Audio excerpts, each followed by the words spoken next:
যখন আমার এই এপিসোডটা আপনারা দেখেছেন তখন নির্বাচনের ফলাফল পাইয়া গেছেন মনে হয় সবাই। বিএনপি যা প্রেডিক্ট করেছিল তাই সম্ভবত পাইছে 200-র বেশি সিট, কোথায় যেন দেখলাম 208টা। বিএনপি সরকার গঠন করবে। আমাদের তো বিজয়ী দলকে মুক্ত কণ্ঠে অভিনন্দন জানানো উচিত, তাই না? কিন্তু জানাইতে পারতেছি না মুক্ত কণ্ঠে।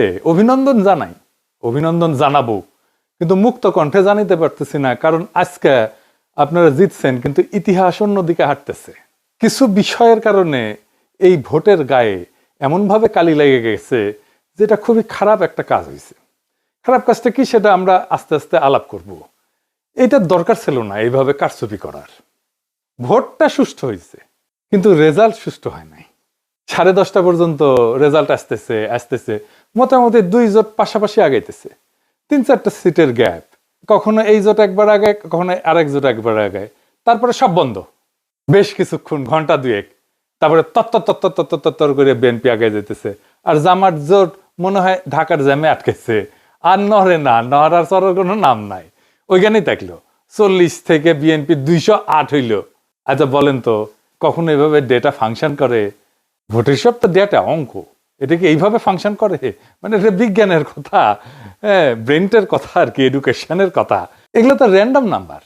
যেভাবে ভোটের রেজাল্ট ঘোষণা করা হয়েছে এর কোনো প্যাটার্ন মানে নাই। আপনি এই ডেটা যে কোনো ম্যাথমেটিক্যাল স্ট্যাটিস্টিক্যাল মডেলে ফেলেন, তারপরে দেখবেন এটা ম্যানিপুলেশন হয়েছে। একদম সেই অঙ্কে কষে এটা বুঝাই দেওয়া যাবে। আমি বুঝাই বলি একটারে, ধরেন এটা 300 সিট, তাই না? 2 জোটের সাপোর্ট মোটামুটি কাছাকাছি। তো র্যান্ডম অর্ডারে সিট ডিক্লারেশনের যে ধারা একটার পর একটা আসতেছে, এইটা যদি আমি সাইমুলেশন করি, বারবার করে দেখি, ধরেন 1 লাখ বার করি, করে দেখবো যে কয়বার এরকম প্যাটার্ন আসে। প্যাটার্নটা কিরকম? যে 10:30 পর্যন্ত নেক টু নেক ফাইট চলতেছে, তারপরে টোটাল ফ্রিজ একদিকে, আর একদিকে ম্যাসিভ অ্যাক্সেলারেশন, দাম করে উঠে গেছে উপরে। এটা সম্ভাব্যতা কত? এটা সম্ভাব্যতা যদি 0-এর কাছাকাছি হয় তাইলে এটা কারচুপি। আমি অঙ্কটা করেছি, হ্যাঁ, অঙ্ক করলে, হ্যাঁ, আমাদের বাংলার মার্টিন লুথার কিং অঙ্ক ভয় পায়, তো আমি করেছি, যদিও আমি স্ট্যাটিস্টিশিয়ান না। তাইলে এইটা হওয়ার সম্ভাবনা 0। মানে 1,90,000 বিলিয়ন কোটি বার যদি আপনি এটা করেন তাহলে একবার আপনি এটার চান্স আছে।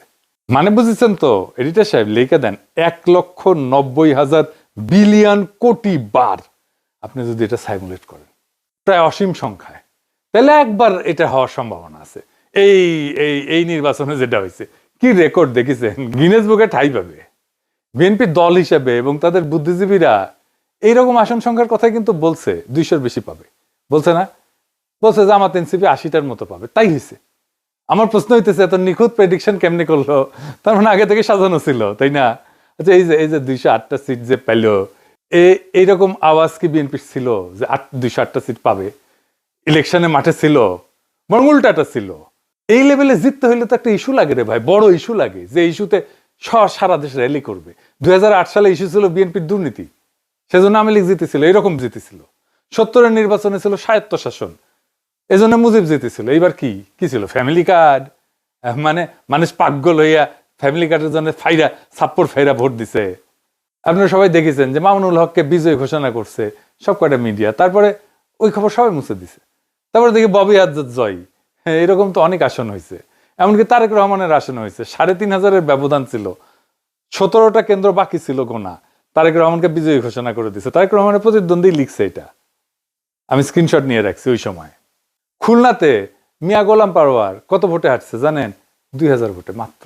শুধু জামাত 5,000-এর কম ভোটে হাঁটছে এরকম আসনের সংখ্যা কত জানেন? 53টা। মূলত এই 53টা আসনে কারচুপি করে হারানো হয়েছে জামাতকে। কেউ কেউ বলে এটা 70টা। জামাত তাইলে প্রকৃতপক্ষে আসনগুলোতে জিতছে, কিন্তু ডিপ স্টেট সংখ্যা কমায় কয়টা দিতেছে? 70টা না কয়টা যেন দিতেছে, খয়রাতি। এটা তো বিএনপির শক্তি না, এটা ডিপ স্টেট, আওয়ামী লীগ আর প্রশাসনের শক্তি। তার উপরে ভর করে তারেক রহমান দেশ চালাবে। কেমন চালাবে বুঝেন? আমাদের প্রতিপক্ষ তো বিএনপি না, আমাদের প্রতিপক্ষ BNP plus Awami League plus deep state plus India. প্রয়াত ডক্টর আলী আকবর খান অর্থনীতিবিদ ছিলেন, সাবেক আমলা এবং তত্ত্বাবধায়ক সরকারের উপদেষ্টাও ছিলেন সাবেক। ওনার একটা বই আছে, অবাক বাংলাদেশ, বিচিত্র ছলনাজালের রাজনীতি। ওইটাই উনি লিখছেন যে কিভাবে নির্বাচনের ফল বদলায় দেওয়া হয়। উনি লিখেছেন কারচুপি হয় ভোট গণনার পর্যায়ে এবং ফলাফল ঘোষণার ঠিক আগের মুহূর্তে। বুঝেছাও একই জিনিস ঘটেছে না? অধিকাংশ ক্ষেত্রে দেখা যায় ভোট গ্রহণ শেষ হওয়ার পর যখন গণনা শুরু হয় তখন বিরোধী দলের পোলিং এজেন্টদের ভয়ভীতি দেখায় বা প্রশাসনের সহায়তায় কেন্দ্র থেকে বের করে দেওয়া হয়েছে না? বের করে কুমিল্লা ৮ বরুড়ার একটি সমস্যা আমরা তুলে ধরেছি। সেখানে আজকে বিশেষভাবে ভোট শুরু হওয়ার কিছুক্ষণ পর থেকেই আমাদের 30টা সেন্টারের এজেন্ট থেকে তারা বের করে দেয়। রিটার্নিং অফিসারের পক্ষ থেকে দেই দিচ্ছি করে এবং পদক্ষেপ নিচ্ছি করে কথা বললেও কোনো পদক্ষেপ তিনি কার্যকর করতে পারেন নাই। এখন পটুয়াখালী মির্জাগঞ্জ এরকম সমস্যা আছে। আপনারা শরীয়তপুরেও একটি সমস্যা আছে, সেখানে বিভিন্ন আসনে সমস্যা তৈরি করেছে তারা। গোপালপুরের অধিকাংশ কেন্দ্রে এজেন্ট বের করে দিয়েছে, এরকম তথ্য আমাদের কাছে এসছে। পোলিং এজেন্টদের অনুপস্থিতিতে যখন ভোট গণনা করা হয় তখন আসল জনমত প্রতিফলিত হওয়া কঠিন হয়ে পড়ে। উনি লিখেছেন যে রিটার্নিং অফিসারের কার্যালয়ে, মানে যে ডিসি আর কি, সে রিটার্নিং অফিসার হয়। রিটার্নিং অফিসারের কার্যালয়ে ফলাফল পাঠানোর আগে যে সংকলন তৈরি করা হয় সেখানেই বড় ধরনের কারিগরি করা হয়। ফলে দিনের বেলায় দৃশ্যত শান্ত নির্বাচনও রাতের ফলাফল ঘোষণার সময় সম্পূর্ণ বদলে যেতে পারে। দেখেছেন, একই কথা কয়ে গেছে গুরুজন। হ্যাঁ, কি চমৎকার কয়ে গেছে। এটাই ফলো করেছে আর কি, বুঝিছাও? এটাই জানে আমাদের অ্যাডমিনিস্ট্রেশন, এটাই জানে আমাদের প্রশাসন, এটাই জানে আমাদের ডিপ স্টেট। এই কাজই করে। এই নির্বাচনের ফলাফল একটা ইন্টারেস্টিং জিনিস দেখায়। আমরা গলে জাতীয় পার্টিকে ওয়াইপ আউট করে দিছি। রংপুর ছিল জাতীয় পার্টির দুর্গ। আওয়ামী লীগ বিএনপি 35 বছর ধরে চিত ধরাইতে পারেনি সেই দুর্গতে। আমরা এটা ফ্ল্যাট করে দিছি। আমরাই করছি, বিএনপি করে নাই। রংপুরে বিএনপি আওয়ামী লীগ কিচ্ছু করতে পারে নাই। সেখানে যে এনসিপি জামাত তাদের হারায় দিল, সেই এনসিপি জামাত দুর্বল না যে সারা দেশে হারিয়ে গেল। এই চিত্রটা, রংপুরের চিত্রই সারা দেশে হওয়ার কথা ছিল, হইল না। ডিপ স্টেট হইতে দিল না। এটা আসলে করার দরকার ছিল না। এই আকামটা করার দরকার ছিল না। ভোট খুবই সেন্সিটিভ জিনিস। মুজিব 1973-এ এই কিসিমের একটা নির্বাচন করে গাড্ডায় পড়েছিল। হাসিনা নির্বাচন না দিয়া এরকম কিসিমের নির্বাচন করে গাড্ডায় পড়েছিল। কাশ্মীর একটা নির্বাচনের ফল মানে নাই, এই জন্য অগ্নিগর্ভ হয়ে আছে কাশ্মীর না কতদিন থেকে। কি অবস্থা এখানে, এখনো শান্ত হয় নাই। আবারও বাংলাদেশে এই কাজ করা লাগলো। এ তো লজ্জা হয়ে থাকবে, শুধু লজ্জা না, একটা বিপদ হয়ে থাকবে। এই কালি গা থেকে যাবে না বিএনপির। এবং যারা ইঞ্জিনিয়ারিং করছে, যারা, তাদের এটা কাফারা দিতে হবে। এই জন্যে যে জামাত এনসিপি তো কম ভোট পায় নাই। হিসাব করে দেখেন পার্সেন্টেজে এই লোকগুলোর উপেক্ষা করবেন কিভাবে? আপনি জিতলে অসুবিধা নাই, যেতেন, ভোট নিয়ে যেতেন। যতগুলো সিট জনগণ দেয় সে কয়টা নিয়ে খুশি থাকেন না। আপনার অ্যাবসলিউট মেজরিটি লাগবে। লিসে হাউস যেতেই লিসে। উইনস্টন চার্চিল দ্বিতীয় বিশ্বযুদ্ধের সময় বিশাল বড় নেতা ছিল, তার প্যারালাল কেউ ছিল না। ব্রিটিশ মিডিয়ার সে একজন প্রিয় পাত্র ছিল আর কি। সেখানে যাইতো, সব জায়গায় মিডিয়া তাকে ছুটে যেত। মারাত্মক হাইপ তার, যেখানে যায় বিশাল সভা করে। তার মতো প্রোফাইল কারো নাই। সে দ্বিতীয় বিশ্বযুদ্ধের বিজয়ের নেতা। সেই যুদ্ধ শেষ হওয়ার পর এই নির্বাচন দেওয়া হয়েছে, গোহারা হারছে লেবার পার্টির কাছে। তাকে নিয়ে হওয়া হাইপ কই ভ্যানিশ হইল। আবার কিন্তু সে ঠিকই 5 বছর পরে নির্বাচনে জিতেছে। পাবলিকের মনে এরকম। চার্চিল যদি একটা বিশ্বযুদ্ধ জেতার পরে হারতে পারে, সেই তুলনায় আমরা কিছুই না। হারিছি, আমরা তো স্বীকার করি হারিছি। আমরা বিরোধী দল, অপোজিশন, কিন্তু আমরা রেসপন্সিবল অপোজিশন হইতে চাই। সামনের বার জিততে হবে। এই নির্বাচনের বিষয়ে যা যা আইনি ব্যবস্থা নেওয়া উচিত সেটা নিতে হবে। রেকর্ড রাখা জরুরি, সব ডকুমেন্টেশন রাখতে হবে। ভিডিও ডকুমেন্টারি কইরা পোলিং অফিসার, প্রিজাইডিং অফিসার যারা ছিল তাদের নাম টাম রাখতে হবে। নির্বাচন কমিশনে কারা কারা দায়িত্ব ছিলেন সবকিছু সহ প্রত্যেকটা কেন্দ্রে ভোটের ফলের কপি রাখতে হবে, স্বাক্ষর করা কপি। এই নির্বাচনে যা যা অনিয়ম হয়েছে সেটা ভিডিও ডকুমেন্টারি, ক্লিপ, অডিও সব আর্কাইভ করে রাখতে হবে। যে সমস্ত প্রার্থীকে হারায় দেওয়া হয়েছে তাদের পোলিং এজেন্টদের, কর্মীদের সাক্ষাৎকার ডকুমেন্ট করা উচিত। তারপর নির্বাচনের ক্যাম্পেইন করার সময় নারীদের উপরে যে হামলা করছে বিএনপি, সেগুলো ডকুমেন্টেশন থাকা উচিত।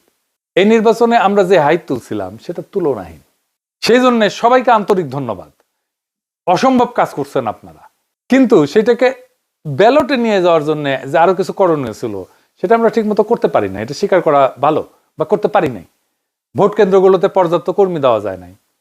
বেশ কিছু আসনে বিদ্রোহী প্রার্থী ছিল, এটা আমাদের জন্য সমস্যা করছে। কোনো মিডিয়া নাই আমাদের সাথে, কেউ আমাদের কথা বলে না, লিখে না। ইলেকশন ক্যাম্পেইনে ইন্ডিয়া ইস্যু যেভাবে আসা দরকার ছিল সেভাবে আসে নাই। আমি জানি না কেন ওনারা আনেন না। ইন্ডিয়ারে অখুশি করবেন কিনা, ইন্ডিয়া যদি অখুশি হয়ে যায় সেটা ভেবে যদি না বলে থাকেন তাহলে তাদের বিপদ। নারীদের একটা রিজার্ভেশন ছিল, এটা কাটে নাই। নারী ইস্যুতে একটা স্পষ্ট লিখিত অবস্থান নেওয়া উচিত ছিল, সেটা না হয় নাই। আর ঐক্যটা ঠিক মতো ক্রিস্টালাইজ হইতে পারে নাই, মানে একদম শেষ মুহূর্তে হয়েছে ঐক্য। আর প্রশাসন তো পুরাই বিএনপির অনুগত, তার আজ্ঞাবহ হয়ে গেছিল। এরকম একটা অবস্থায় জিতে আসা খুবই ডিফিকাল্ট। তারপরে ক্যাম্পেইনটাকে আমরা এমন একটা জায়গায় পৌঁছায় নিয়েছিলাম যেখান থেকে মনে হয়েছে যে আমরা জিতে যাব, এবং আমাদের তো খুবই ভালো রেজাল্ট করার কথা ছিল। বিএনপিকে জিতলে খুব মার্জিনালি জিততে হতো। এখন কি করা উচিত জামাত এনসিপির? এখন করণীয় হইতেছে 3টা রাজনৈতিক এজেন্ডাকে কেন্দ্র করে জোটের রাজনৈতিক ভিত্তিকে সংগঠিত করা। 1 নাম্বার, একটা রেসপন্সিবল অপোজিশনের ভূমিকা নেওয়া। আমরা রেসপন্সিবল অপোজিশন হইলে আওয়ামী লীগ ফেরার রাস্তা বন্ধ হয়ে যাবে।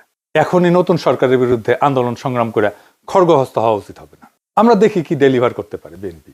এই সরকার চালানো বিএনপির জন্য হানিমুন পিরিয়ড হবে না, অত্যন্ত জটিল হবে সরকার চালানো। আর যা যা প্রতিশ্রুতি দিছে সেগুলো ডেলিভার করতে ওদের ঘাম ছুটে যাবে। জামাত এনসিপি আন্দোলন করলে বলবে ওদের জন্য আমরা কাজ করতে পারি নাই, দায় চাপে দেবে আপনার উপরে। 2 নম্বর হইতেছে এই বিএনপি শাসন চালাইতে গেলে ভুল করবে, মিস্টেক করবে, অত্যাচার করবে, নিপীড়ন করবে, নির্যাতন করবে। আপনারা একটা হাসিনা 2 রেজিম দেখতে পারবেন। সেইখানে আমাদের খুবই ক্যালকুলেটিভ আন্দোলন গড়ে তুলতে হবে। এই যে দেখেন, ইলেকশনে জিতে আওয়ামী লীগের স্লোগান দিতেছে বিএনপি, একটা দুইটা শিবির ধরে ধরে জবাই কর।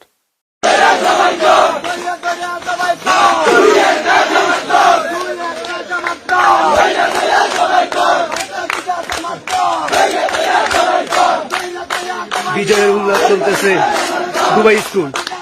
শুনেছেন? শুধু তাই না, আজকে শিবির নেতাদের বাসায় হামলা করতেছে।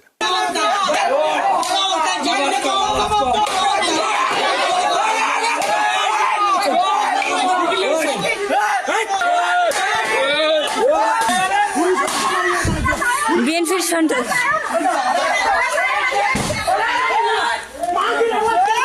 বিএনপির সন্ত্রাস সকল। আপনার একটা আওয়ামী শাসন দেখবেন, লিগে রাখতে পারেন। আমরা আবার আগের সেই জায়গায় ফিরে গেলাম, 2008 সালে ফিরে গেলাম। এরপরের সময়গুলোও আবার রিপিট হবে, এবার হবে দ্রুত। হাসিনা 15 বছরে যা যা দেখছেন তা বছর 2-এর মধ্যে দেখে ফেলবেন। তারেক রহমানের যদি স্টেবিলিটি প্রায়োরিটি হইতো তাহলে ভোটটা তিনি ফেয়ার হইতে দিতেন। মানুষ একটা পরিবর্তন চাইছিল, তিনি পরিবর্তনটা ঠেকাই দিলেন।